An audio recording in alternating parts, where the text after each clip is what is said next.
Welcome to the World Register. The World Register is an independent news source providing truthful, unbiased, and timely reporting about people, places, and events.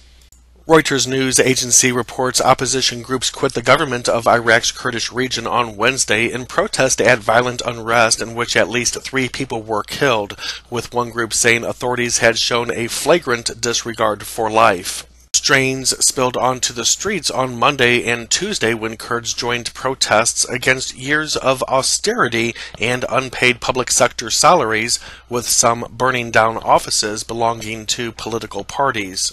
At least 3 people were killed and more than 80 wounded on Tuesday in clashes with Kurdish security forces. Some were injured when the crowd was shot with rubber bullets and sprayed with tear gas. Reuters news agency also reports the Republican-controlled U.S. House of Representatives gave final approval on Wednesday to the biggest overhaul of the U.S. tax code in 30 years, sending a sweeping $1.5 trillion bill to President Donald Trump for his signature. According to the report, the bill slashes taxes for corporations and wealthy while giving temporary tax relief to middle-class Americans. The House approved the measure 224 to 201, passing it for the second time in 2 days after a procedural follow-up forced another vote on Wednesday. The Senate had passed it 51 to 48 in the early hours of Wednesday.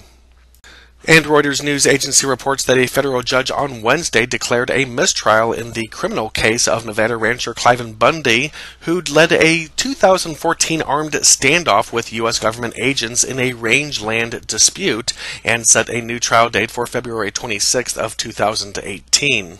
According to the report, Mr. Bundy, 2 of his sons, and another man had been charged with 15 criminal counts stemming from the confrontation, which galvanized right-wing militia groups challenging federal authority over vast tracts of public lands in the American West. U.S. District Judge Gloria Navarro told federal prosecutors they had willfully violated evidence rules and failed to turn over pertinent documents to the defense. Judge Navarro had warned prosecutors last week that she might declare a mistrial. The revolt against the Federal Bureau of Land Management by Mr. Bundy and armed followers was sparked by the court-ordered roundup of Mr. Bundy's cattle in April 2014, after he had refused for 2 decades to pay fees required to graze his herds on federal property.